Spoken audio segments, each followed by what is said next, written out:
Я думаю, что уважаемый Рамзан Кадыров показал себя как истинный мусульманин, как патриот Российской Федерации, как истинный чеченец, сын своего народа. Он продолжает работу своего отца, Ахмеда Кадырова, который восстановил мир и создал новую Чечню.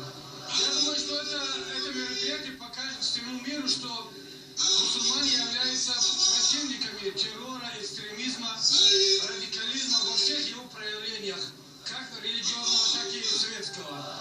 Также мы против того, чтобы оскорбляли чувство верующих, особенно мусульман. Мы показываем, что мы с пророком и с мусульманами.